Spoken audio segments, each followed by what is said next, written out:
Welcome to the Counselling Tutor Podcast, the must-listen-to podcast for students of counselling and psychotherapy. Here are your hosts, Rory Lees-Oakes and Ken Kelly. Hello, I'm Rory, and with me, as always, is Ken. How are you doing, Ken? Exceptionally grateful to be here, Rory. You have tuned in to the Counselling Tutor Podcast. This is episode 199. And today we've got 3 stops on our journey, starting off with our Counselling Foundations, where we're going to be looking at empathy. We then move on to a focus on self, where we're going to be speaking about being resilient within your practice or within your placement work or even within your studies. And then into practice matters, where we are going to hear from Emma Chapman, who did a recent CPD lecture on us on maternal mental health. And Rory is going to be sharing an interview with Emma. Loads of great content there. But back to those foundations, Rory, which is kind of a new section where we revisit and recognize that it is the basics, the foundations of counselling on which we build.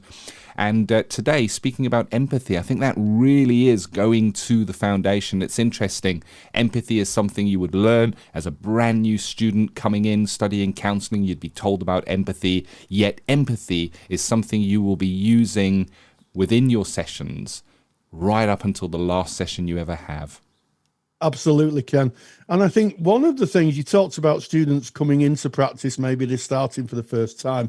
And one of the things that is very quickly unpicked is the difference between sympathy and empathy. Oh, yes. And it's interesting. I found a really good quote by the writer and inspirational speaker, Brené Brown. I think that's the way he pronounce her name.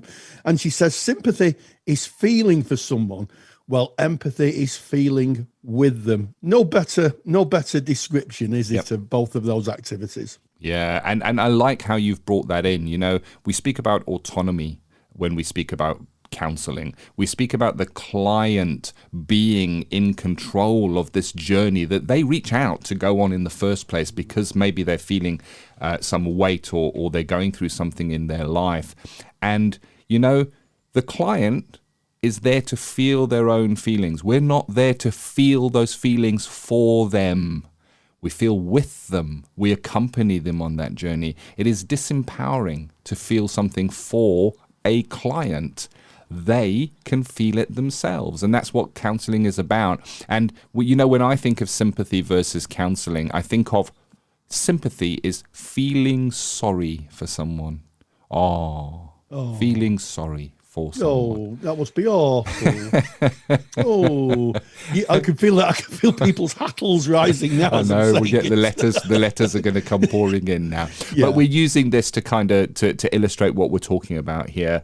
And empathy is interesting because when I was looking at the topic for today, Rory, you wrote down empathy as a skill, and I guess empathy is a kind of a skill, but it is also, as Carl Rogers would say, a way of being. So it is something that is taught on counselling courses.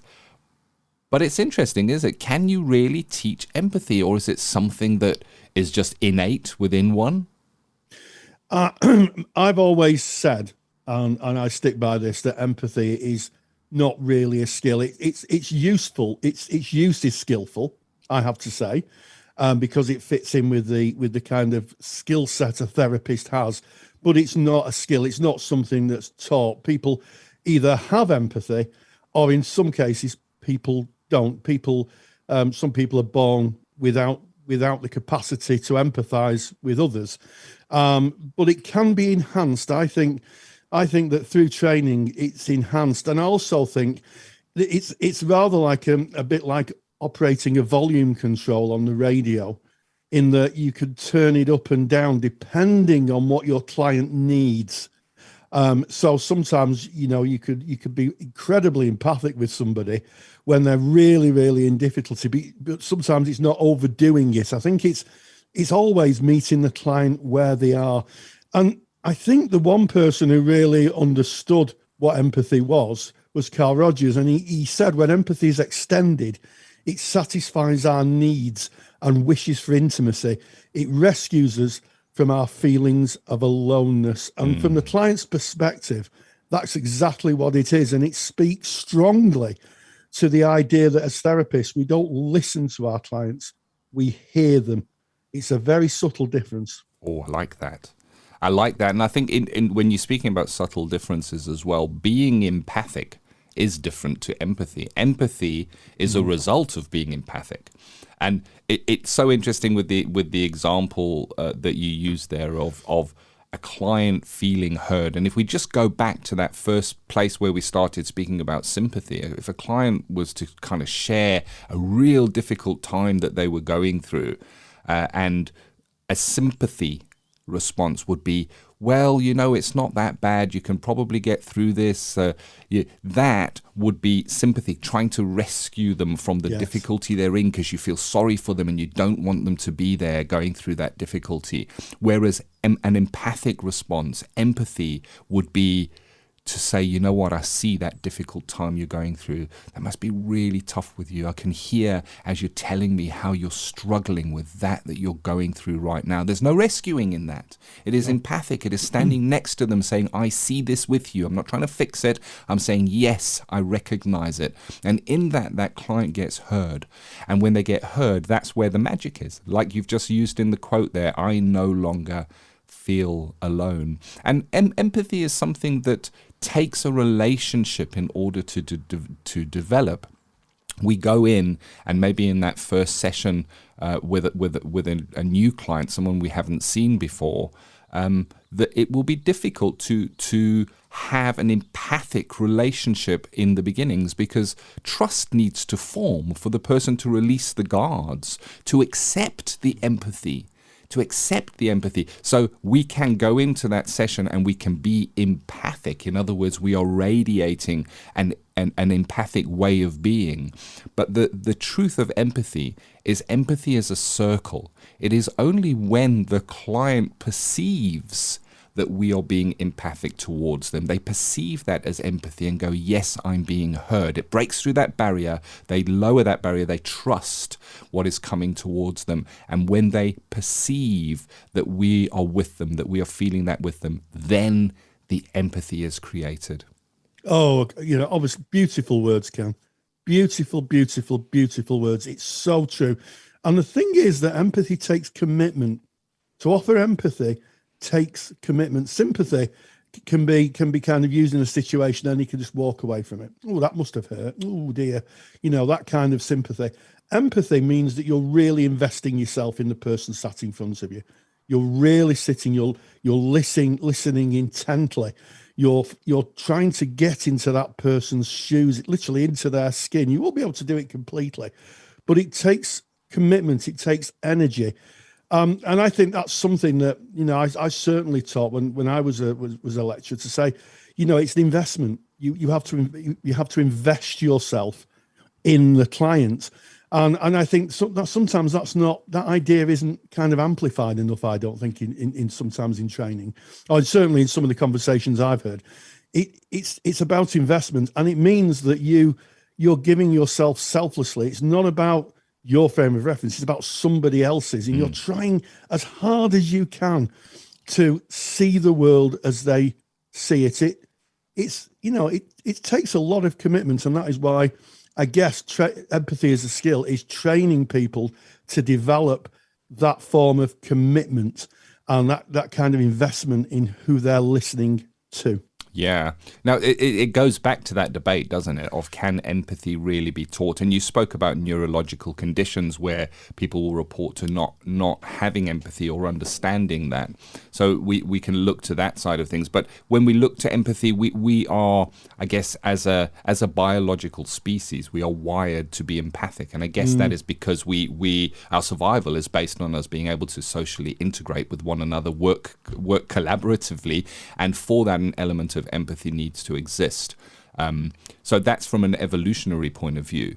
So empathy is something that we have in the same way as we breathe. Now you can do breathing practice techniques and you can do empathy practice techniques as well. And one of the ways of kind of really practicing an empathic stance is about frame of reference. It's about rather than when somebody is speaking or where a message is coming in, thinking how that relates to me, myself. I hear something, I think, oh, that's interesting. I went on a holiday there as well. I wonder if they saw the Eiffel Tower, because when I was there, I saw the Eiffel Tower. I'm not in whatever story is coming towards me. I'm in my own frame of reference. And within our own frame of reference, there is no empathy. We have to be in the frame of reference of another, because empathy is something that is directed outwards. We don't have internal empathy. We can feel sorry for ourselves, but it's difficult to have self-empathy.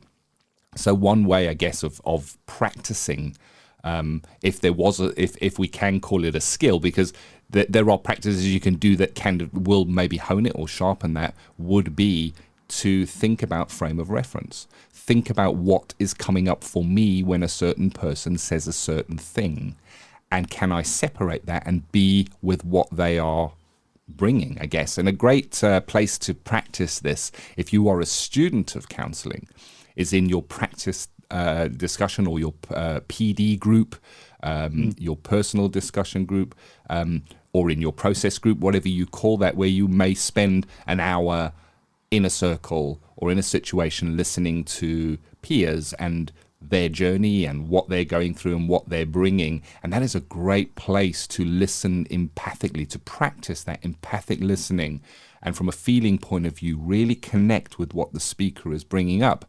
And if you find that somebody brings something up that makes you a little bit irritated, there is a great exercise in, now there's something that came up within me. If I am irritated within, I'm not in their frame of reference. I must be in mine, because I'm the one irritated here. And there we can start practicing those finer points, I guess, of understanding ourselves to better present an empathic condition within our counselling sessions. Yeah, absolutely, Ken. This is where it gets enhanced and sharpened within training. I think probably, as a skill, it's a personal quality that's sharpened up, and we become more aware of and more able to use. Another good way, I think, of developing empathy is to read biographies. I can remember, and I've spoken about this on the podcast, reading Maya Angelou's book, I Know Why the Caged Bird Sings. Absolutely seminal book. And I swear that when I was reading that book, I could actually taste the dust in my mouth of Stamps, Arkansas, that dusty place where Angelou was brought up, and also the fear and worry of being that person. Now, I couldn't actually be her, but the writing was so intense. How she was speaking in the book was so intense that you can develop empathy. And I used to recommend, and I still recommend, if you want to develop empathy, read a biography and see if you can get into that person's skin. And, you could practice to yourself the kind of responses that you'd use. But a really good way of kind of losing yourself in another I think is a good biography. I like that. Thank you for sharing that, Rory. And Rory has created a super duper handout. That's what we call them. It's a handout about empathy. And it's not just about plain old empathy. He's gone one step further. It's about idiosyncratic empathy. And you can get today's free handout by going to counsellingtutor.com, because that's our mother website. In the very top menu bar, find the part that says podcasts. Click on that and go to episode 199. That's today's episode. And right there from within the page, you will be able to download the idiosyncratic empathy document. Wow, tongue twister there.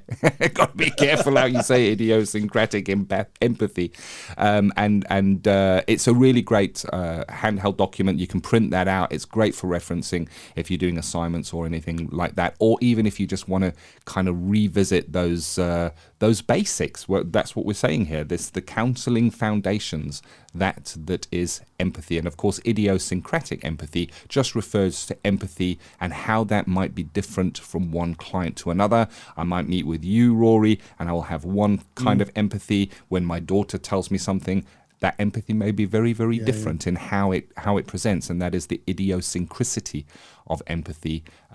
Great handout, go and get that. And of course, that handout is taken directly from our counselling study resources.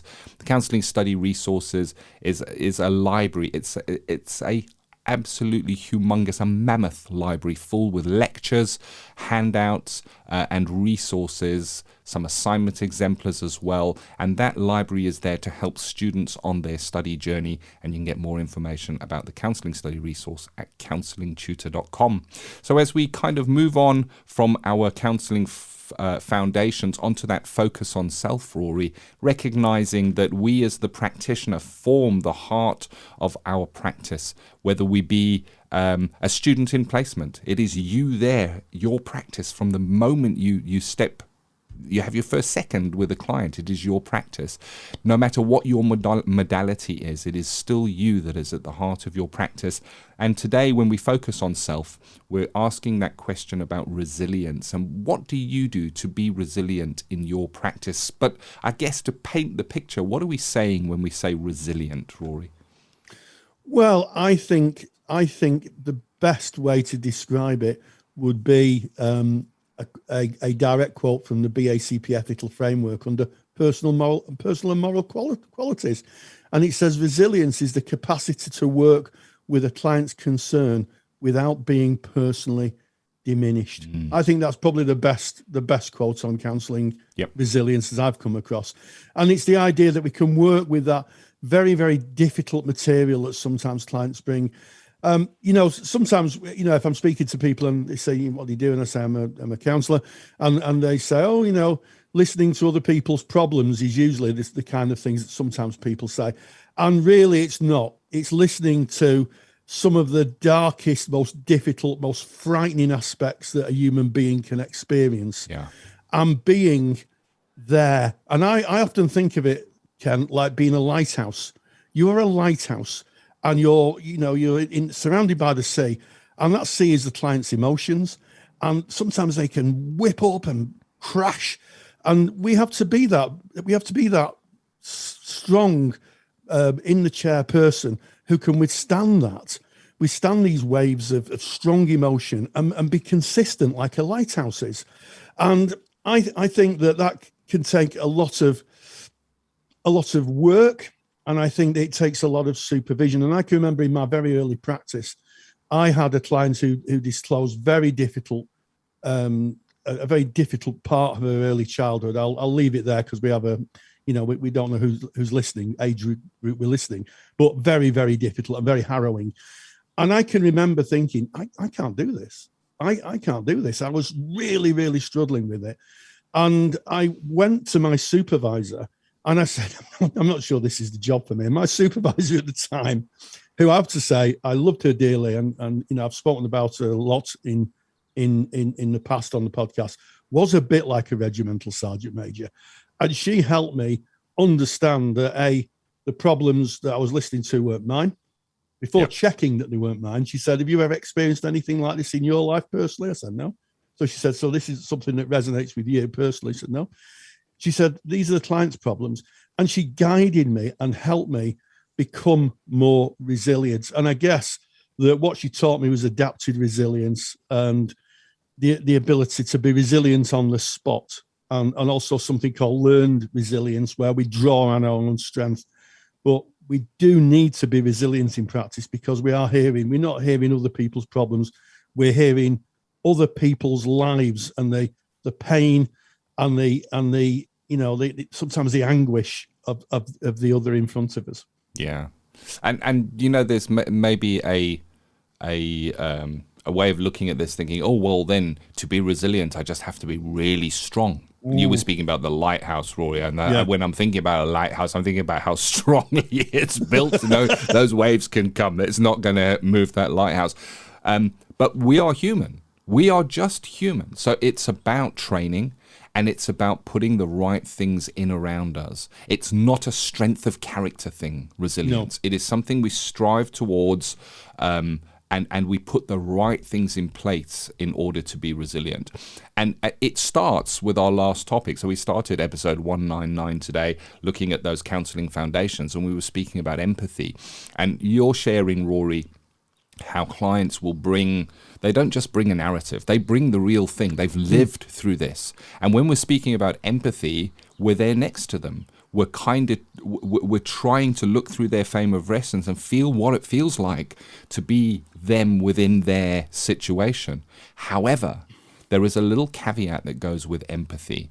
There's a little saying, it's like walking in the client's shoes. However, as you always said when I was one of your students, Rory, what have you got to remember to keep on? Your socks. Your socks, because it is your socks that separate your feet from the client's shoes. They are not your shoes. It is the client's material. Yes, we do share that journey empathically with them for a period of time, but as they leave the therapy room, they take with them that they brought into the therapy room. It is their material that we empathically receive. We work with them on their journey and what they bring, but as they leave, they take that with them. And it is when a client leaves and you, after doing your process notes and maybe seeing another client or two or a little bit further in the day, you still have this narrative banging around in your head, or you're still feeling feelings from what this client may have brought. This is a great indication that something has stuck with you, that you are carrying something from that client's presentation. And you said it as we went into this, Rory, good supervision. That's where that sits. Good supervision. That's something to take to your supervisor, speak about it. And that's why supervision is part of our resilience. That is one very important, vital part of what we do, is our supervision. Yeah, absolutely, Ken. And I have a 48-hour rule. My 48-hour rule is that if I'm still thinking about a client, still really having tense feelings around what the client's brought 48 hours after I've seen them, that is the time to book a quick supervision. Yeah, because that client is still there. And I think it's really interesting. It's one of, resilience and people talking about working with clients or sort of, how that process may be, not speaking about client material, is something that comes up in our Facebook page quite often. And if you're not a member of our Facebook page, go to Facebook, type in Counselling Tutor. It's a closed group, so if you knock on the door, we'll let you in. Our wonderful moderation team will let you in, and you can join thousands of like-minded people, students, practitioners, supervisors. There's a soup song of tutors in there, all talking about the world of counselling and psychotherapy. Come on in and join us. But it is a topic that does repeat itself throughout the years. Very much so. And just speaking about the Facebook group, it kind of leads me on to another aspect of resilience. So we've covered the vital importance of supervision. Sharing with peers, speaking with peers. Now, I'm not speaking about taking the material that the client brought to you. Of course, that is confidential, but you can share with a peer. I had a client recently who brought some heavy material, and that's still banging around inside my head. You don't have to share what that material is, but you can just speaking it, just telling another human being, not pretending it's not happening. And if I close my eyes really tight, it's going to go away. No. Verbalize it, share with your peers. That is another little island you can have for your resilience, is sharing the journey with peers and talking about things that stick around with you. Because I would imagine that you're going to have others that have experienced the same kind of thing, and they may share some of the techniques that they may have used. Meditating, walking, mindfulness, great ways to deconnect from the thinking brain for a little moment, which tends to quieten that down. And then I think really important, for us to be resilient, we need a really good self-care regime that includes good, regular breaks. We need time to get away from what the presentations that come to us, the heavy material that we may deal with. We need time to go away, to be with our families or be with ourselves and just decompress. And when I'm saying time, not just 2 days, a long weekend here and there, proper leave where you step out of practice for a little while. Of course, you make all the arrangements for that with your clients. It's managed self-care, so important in developing a resilient practitioner. Absolutely. And even the strongest of lighthouses needs the bulb changing and a lick of paint and some maintenance. You know, I can go to lighthouses and they're just sitting in a very calm sea, nothing happening, and there's people working on them, changing the bulb and pointing the brickwork up and making sure they don't crumble. Lighthouses don't stay up because they're made strong. They stay up because they're looked after. And I think that's a metaphor that you can think about for yourselves. Self-care is an essential ingredient in being a healthy and effective practitioner. So there it is. Speaking about resilience, that focus on self. And I wonder, Rory spoke about the Facebook group. Get on Facebook, put in Counselling Tutor if you're not a member. If you are a member, log into the Facebook group. Maybe share some of the things you do for yourself to kind of enhance your resilience. And again, it's not about us being extra strong or extra willpower.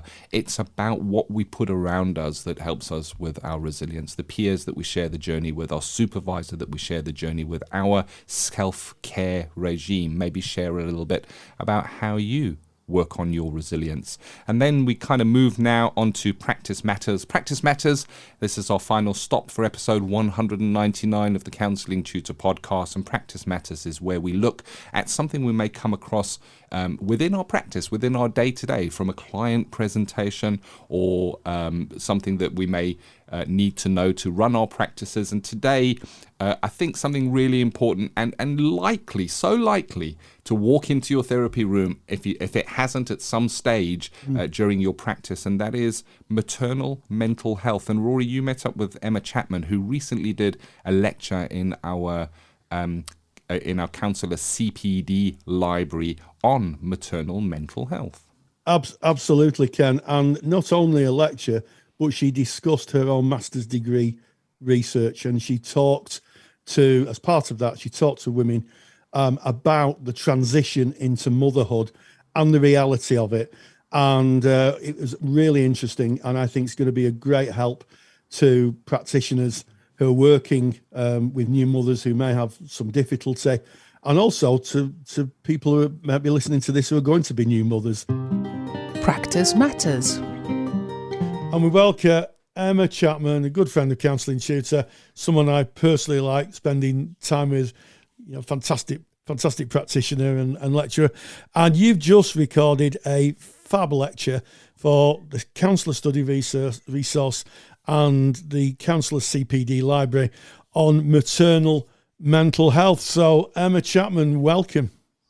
Oh, thank you for having me again, Rory. And for saying such lovely things about me. I'll take it. That was lovely. Thank you. It's all true. Now, you're basically in this lecture talking about your research. This was your dissertation research, wasn't it? Maternal mental health. So my first question is, what drew you to doing this research? So, if I'm honest, it was my own personal experiences. When I became a mum, that was the point when I really started to struggle with my own mental health. And, there was a lot of things that led to that. But I think I came to understand that a lot of the difficulties I was having was because I was trying to be this perfect mum that we see in the media, that all these Facebook posts expect us to be. And I wasn't really succeeding, and I certainly wasn't feeling the way I thought a mum ought to feel about becoming a mum. So I found it all really quite a difficult process. And nobody really spoke to me about the fact that it's a massive transition and it takes a lot of getting used to becoming a mum. Absolutely. There's a lot of external pressure, certainly driven through social media and these idealized kind of images of how women are mothers and all the other myriad of roles that they're asked to play, and fairly or unfairly, my view is sometimes very, very unfairly, and from your own experience, that developed your research. So, what was the hypothesis? What was the hypothesis of your research? What were you hoping to find out? So the research was about ambivalent feelings towards motherhood, and that's a big long title, which basically means having loving and hating feelings about becoming a mum. Yes. And it was about really how women dealt with those feelings. And what I found when I started the research was that women don't deal very well with those difficult feelings about motherhood because they don't feel like they can talk about them anywhere, and they feel really deeply ashamed about having negative feelings about becoming a mum. You know, when actually what you and I know, Rory, is that with any transition, there comes loss and grief and sadness. You know, that's inevitable, isn't it? So becoming a mum is just another transition, and Yes. there is loss and there is sadness and there is some grief often involved in that. But there's nowhere to go with that. There's nobody to talk to. And women feel like or the women that I spoke to in my research felt like they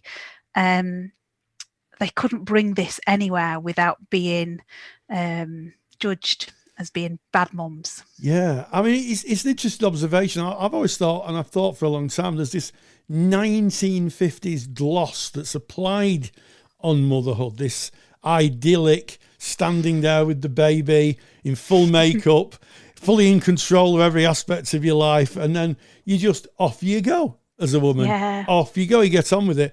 And I you know, I don't know if this was your experience or the experience of your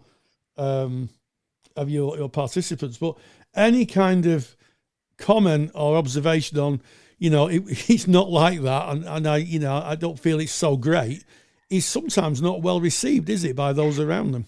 No. And that was my experience personally. You know, when I spoke to my health visitor about the fact I wasn't feeling so great, you know, it was kind of dismissed as baby blues.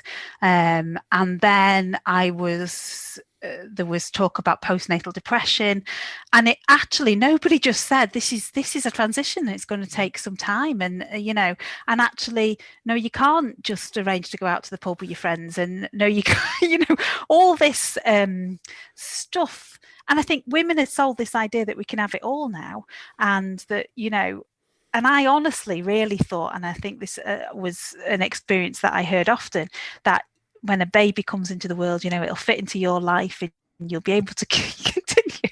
And then, of course, a baby comes into your world, and we don't live in the same communities we lived in before, where you would be helping, you know, sisters and cousins, and, you know, and there would be a lot of interaction with babies. And I remember walking through the door, I say this in the lecture, with my baby, and looking at her and thinking, okay, what now? Like, I don't even know if I can put her down. Is she allowed to be put down somewhere? You know, just feeling so lost.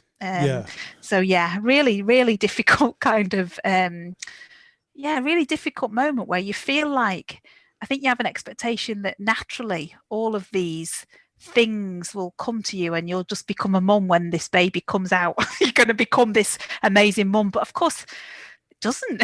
Then you feel like a failure.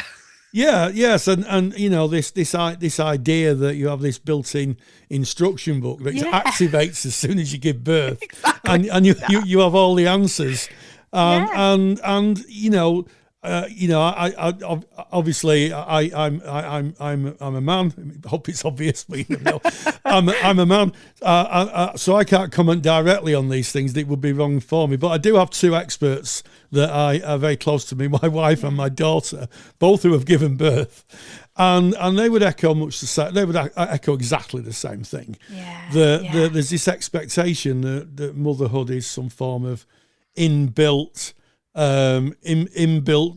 kind of process where mothers have all the answers, and your research kind of reinforced your own experience. My research, what was really interesting about it is what I found. I interviewed women who had older children to see if I suppose looking back in retrospect, it's a bit easier, isn't it, to look at things that happened when you're not in the middle of it. And what these women said was that they never really let go of these ambivalent feelings towards motherhood. They always kind of struggled with being a mum and, finding a balance with being a mum and the other parts of them and their roles and their life.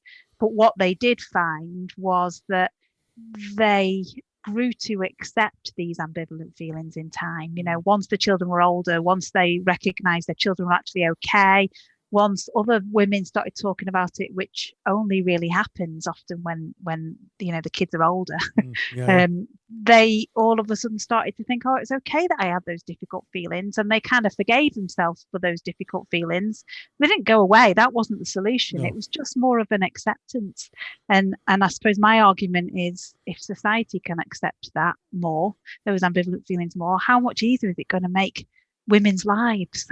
Absolutely. And I think it's something that does come up in therapy a lot, doesn't it? Yeah. I've spoken to colleagues who've had, female clients who've come and said that they're feeling really bad because they may love their children, but they may not like them very much because they keep them awake. They're very demanding, and their lives have changed forever. They're not it's not a very popular thing to express in our society, is it? It really isn't, no. It's very controversial, and I've found, because I do a little bit of training on this in particular, on my research in particular, and I've had some quite negative feedback about it from women, as well as men, who really object to what they perceive as me being so negative about motherhood. When actually, I think, like any relationship, we have a relationship with our child and we expect it to be magical, but it is a relationship. And like any relationship, there are times when I absolutely love my husband, and there are times when I really don't want to be near him. And it's the same with any relationship. It's complicated, and it isn't all love all of the time. It's a mixture of feelings, and we just need to be more realistic about that and more accepting of that. I like the idea of being more realistic. I think that a lot of mental health or poor mental health is generated from unrealistic expectations, whether from others or whether from society, or usually from self. Self from those internalized kind of often those community expectations, those societal expectations that have become internalized, haven't they? And they've become our own expectations of self. Yes. So I think it all needs to change, Rory. Let's start a revolution. Well, I think this podcast is going to help that. I'm sure there's going to be people listening out there who think, me too. I never thought anyone else had those feelings. So, I thank you for bringing that, because it does take in our society, it does take courage to voice that kind of contrary opinion to what is sometimes, as I use the term, this 1950s gloss of motherhood. So when people watch your lecture, what do you hope they'll take away from it? What do you hope they'll take away into their practices? I really would like counsellors to be able to make space for these feelings, to acknowledge them when they see them, to normalize these feelings, to be able to say to their clients, when they think these feelings might be going on. Some people, when they become mums, really struggle with that transition, and they find parts of motherhood to be not particularly satisfying, and actually they can really hate those parts of motherhood. Just kind of really give that space, open it up. Let's just normalize these feelings for our clients. Yeah, let's tell the truth. Let's tell the truth. I love that. Let's tell the truth. Exactly that. Well, Emma, it's always a pleasure talking to you. So, Emma Chapman, thank you so much. Thank you. Big thank you there to Emma Chapman, and of course to you, Rory, because you take your time to meet up and produce these little snippets so that we can learn more. And there we learned about that maternal mental health. And of course, if you want to see Emma's complete lecture, you can do so by logging into the Counsellor CPD library. If you're not a member of the Counsellor CPD library and you want some more information on that, you can get all the information you need at counsellingtutor.com right on our home page. That, Rory, was episode 199 of the Counselling Tutor Podcast. And we started off with Counselling Foundations, a skill of empathy, where we talked about what empathy is, how it's received and delivered from both the client's frame of reference and also the practitioner's frame of reference. Focus on self, being resilient in practice, making sure that the work we do doesn't diminish us. And finally, Emma Chapman talked about maternal mental health and the challenges that those who are going to be mothers have. And as always, stay grounded and stay safe. If you're a qualified counsellor or psychotherapist, then why not check out the Counselor CPD Library?